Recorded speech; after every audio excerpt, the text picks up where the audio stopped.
तो धरने पे आए हुए जितने भी हमारे साथी हैं सभी का हम धन्यवाद करते हैं और आगे के बारे में आपको कुछ बताना चाहते हैं।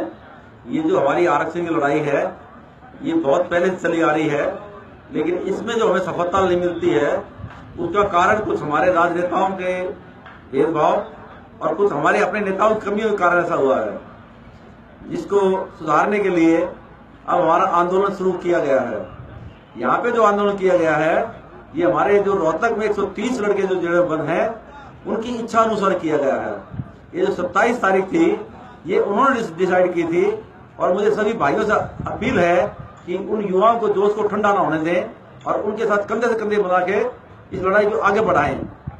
हम हमारे जो मूलचंद दहिया जी प्रदेश अध्यक्ष हैं जाट संघर्ष समिति के, वो पूरे जोश शोर से अपने साथियों के साथ इसमें सहयोग दे रहे हैं और मैं उम्मीद करता हूं कि बाकी जो किसान यूनियन हैं उनका भी समर्थन आया है और इस धरने को कामयाब बनाने के लिए आपका सहयोग जरूरी है। ये धरना इसलिए जरूरी है कि कुछ हमारे नेता बंद कमरों में बैठ के फैसले करते हैं, तो इस बार जो फैसला होगा वो बंद कमरे में होकर जनता के बीच में होगा।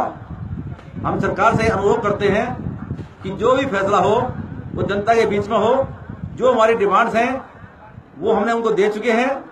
हमारी प्रायोरिटी डिमांड है कि जो भी बच्चे हमारे जेलों में हैं वो केस खत्म किए जाएं, क्योंकि उसके कारण हमारे 3 साल तक जब तक वो केस चलेंगे वो नौकरी के लायक नहीं रहेंगे।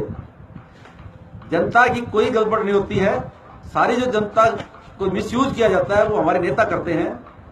हम पुराने इतिहास को उठा के देखें तो 1947 में भी जनता ने पूरा साथ दिया और भारत को आजाद कराया, लेकिन कुछ हमारे नेताओं ने अपने स्वार्थ के लिए हमारे देश के टुकड़े करवा दिए। उसी प्रकार जब नसबंदी हुई, इंदिरा गांधी और बंसीलाल हमारे यहाँ के मुख्यमंत्री थे, इंदिरा गांधी प्राइम मिनिस्टर थी, तो हमारी जनता ने सहयोग दिया और उसको निरस्त किया। लेकिन उस आंदोलन का भी मिसयूज हुआ और जो जयप्रकाश नारायण आंदोलन था उसमें हमारे मोरारजी देसाई जो थे प्राइम मिनिस्टर बन गए, जो कि एक बिजनेसमैन थे, और फिर हमारे अधिकारों से वंचित कर दिया गया। इस बार भी अन्ना हजारे का आंदोलन हुआ, जनता पूर्ण रूप से सहयोग थी, लेकिन फिर उस आंदोलन का मिसयूज किया और कोई भ्रष्ट आदमी मुख्यमंत्री बन गया। हम किसी पे भ्रष्टाचार का आरोप नहीं लगाते, जनता खुद समझदार है और देख चुकी है। हम इतना बताना चाहते हैं कि आज हर एक आदमी को एक रोजगार चाहिए, घर से चलाने के लिए एक रोजगार चाहिए। रोजगार के लिए आरक्षण की जरूरत है। पुराने इतिहास में उठाएंगे तो डिफेंस मिनिस्टर की लड़की भी जो कोटे से आईएएस बनी थी, जो कि बहुत ही गलत है। हमारे SC ST में भी आज तक ये प्रथा चली आ रही है कि वहां पर कोई क्रीमी लेयर नहीं है और हमारे जो SC ST भाई हैं उनको उनके हक को उन्हीं के भाई खा रहे हैं। जो गांव में रहते हैं उनको उनका हक आज तक नहीं मिल पाया है। हमारे जो लड़ाई है ये बहुत लंबी चलेगी। इसमें जो आरक्षण का मुद्दा है ये अहम मुद्दा है। जब तक आरक्षण के इस आंदोलन में आप लोग सहयोग नहीं करेंगे, आप लोगों को रोजगार नहीं मिलेगा। रोजगार नहीं मिलेगा तो आपकी जो अगली जनरेशन है वो खत्म हो जाएगी। आज आप देखते होंगे कि कोई भी आदमी जो सिविल सर्विस सिलेक्ट होता है वो ट्रेनिंग पे मसूरी जाता है, वो वहीं से अपने पार्टनर को सिलेक्ट करता है और शादी कर लेता है। ये क्लास बनी चली आ रही है कि जो अधिकारी बन जाता है वो अधिकारी से शादी करता है और जो गरीब रह जाता है वो बेचारा बगैर शादी रह जाता है। तो इस क्लास को खत्म करने के लिए आरक्षण बहुत जरूरी है। जब तक आरक्षण में आप लोग सहयोग नहीं देंगे आप अपने इस अधिकार से वंचित रहेंगे। इसी प्रकार किसान की समस्या है, उसकी फसल का ना कोई मुआवजा देता है ना उचित मूल्य दिया जाता है। कोई भी हलवाई अपनी मिठाई बनाता है उसका रेट वो खुद तय करता है, लेकिन किसान जो फसल बोता है उसका रेट सरकार तय करती है। इसलिए किसान की लड़ाई उसके बाद की लड़ाई है। जब तक एक लड़ाई खत्म नहीं होगी आप लोग उस समाज में प्रतिष्ठित नहीं रह पाएंगे। आज हम कहते हैं कि दलित जो है वो हरिजन है, ये भी एक राजनीतिक भ्रम है। हरिजन तो हम भी हैं।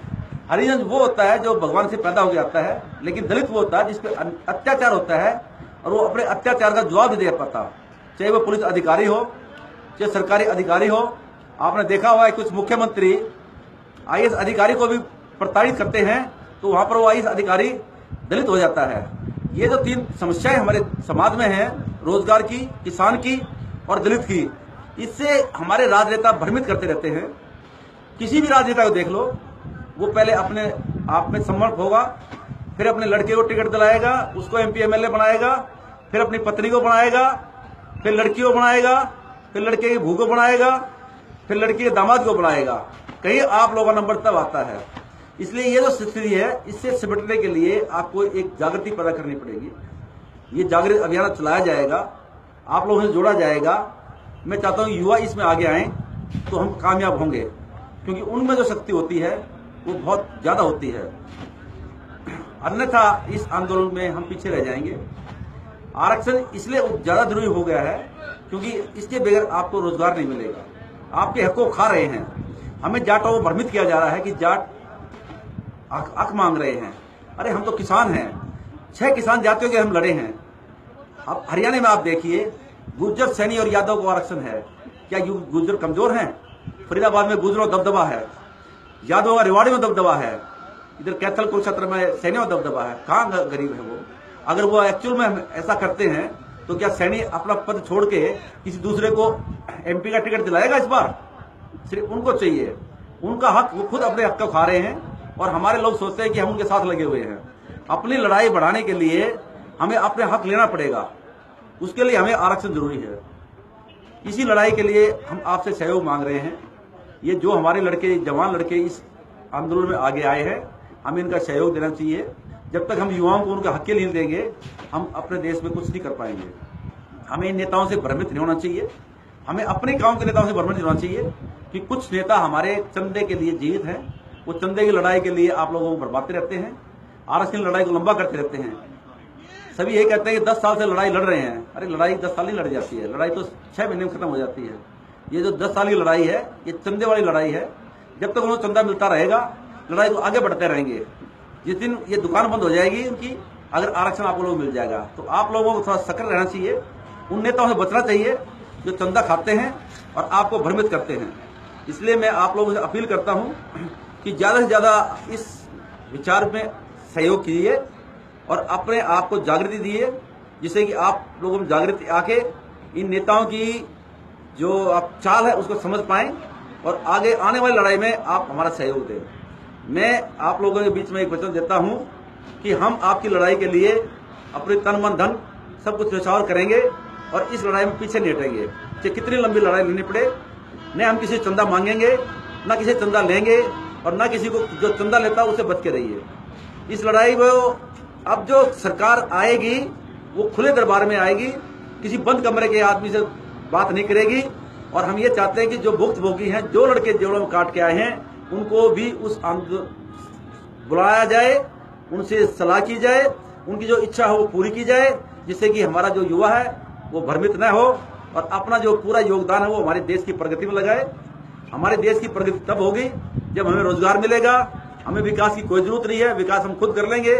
हमें हर घर में एक रोजगार चाहिए, हर किसान को उसकी फसल का उचित मूल्य चाहिए और किसी पे अत्याचार नहीं हो, चाहे वो लड़की हो, महिला हो, तो दलित हो, किसान हो। जब तक हम 3 चीजों पे गौर नहीं करेंगे, हम पिछड़े रहेंगे। आज 70 साल के करीब हम आजाद हो चुके हैं, लेकिन आज भी हमारी दूसरा वही है, क्योंकि हम उन नेताओं के इर्द गिर्द चक्कर काटते रहते हैं और उसी के कारण हम पीछे हैं। आपके घर पर कोई नेता वोट मांगने आता है, आप उसका सम्मान करते हैं, चंदा भी देते हैं, अच्छा खाना भी खिलाते हैं, लेकिन जैसे ही वो नेता बढ़ जाता है, आप उसके घर जाते हो तो आपको लाइन में लगा देता है और आपकी पर्ची को उठा के धर देता है। आपका कार्य भी नहीं करता है जब तक आप उसको लाखों में पैसे देते हो। ऐसा बहुत कम होना चाहिए। तो मेरी आपसे अपील है कि आप मेरे विचारों से अगर सहमत हैं तो इस आंदोलन को आगे बढ़ाए, आरक्षण लड़ाई में हमारा सहयोग दीजिए और जितने ये युवा हैं इनका साथ दिए, इस धरने में कामयाब दीजिए। इनको किसी की कमी नहीं होनी चाहिए, ये मैं आपसे रिक्वेस्ट करता हूं और धन्यवाद करता हूं इसके साथ ही। धन्यवाद। ठीक है सर।